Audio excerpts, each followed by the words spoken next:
AI কি সত্যি চাকরি কেড়ে নিচ্ছে? আচ্ছা, এআই কি জবের পক্ষে না বিপক্ষে? আমরা যেমন আগে শুনতাম যে বিজ্ঞান আশীর্বাদ নাকি অভিশাপ, ঠিক তেমনই এআই এরও কিছু ভালো এবং খারাপ দিক দুটোই রয়েছে। সেটাই এই ভিডিওতে দেখব। কিছু বিশেষ এবং সহজেই অটোমেট করা যায় এমন ধরনের কাজ, বেসিক কম্পিউটার সাপোর্ট, ম্যানুফ্যাকচারিংয়ের কিছু কাজ, ডেটা এন্ট্রির অনেক কাজ রয়েছে যেখানে কিন্তু এআই এর দ্বারা সহজেই অটোমেট করা যায় সেই পজিশনগুলো। কম খরচে এবং সহজেই কিন্তু দ্রুত কার্যকরী ফলাফল পাওয়া যায়। তো সেক্ষেত্রে কিন্তু রিপ্লেসমেন্টের একটা বড় এখানে সম্ভাবনা থাকে। ফার্স্ট এবং কম খরচেই যে কাজগুলো সহজেই হয়ে যায়, সেক্ষেত্রে কিন্তু এআই এর একটা বড় ভূমিকা রয়েছে। এছাড়াও অনেক ধরনের চাকরি কিন্তু তৈরিও হয়েছে সেখানে।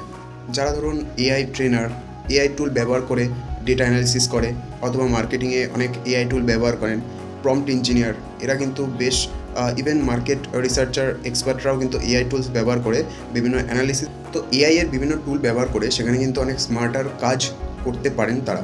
সুতরাং বলা যায় যে বর্তমান সময়ে এআই ব্যবহার করে কাজের মান এবং গতি দুটোই কিন্তু বৃদ্ধি পেয়েছে, ফলে এক্সিকিউশনে অনেক সুবিধা দেখা দিচ্ছে।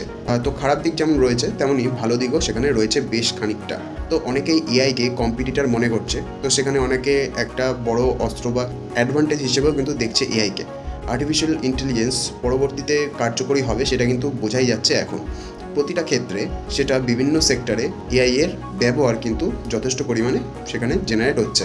আপনি কখনো এআই ব্যবহার করে কাজ সম্পন্ন করেছেন এবং সেখানে কতটা সুবিধে হয়েছে কমেন্টে জানান, এবং আপনি কি এর পক্ষে নাকি বিপক্ষে সেটাও জানাতে ভুলবেন না।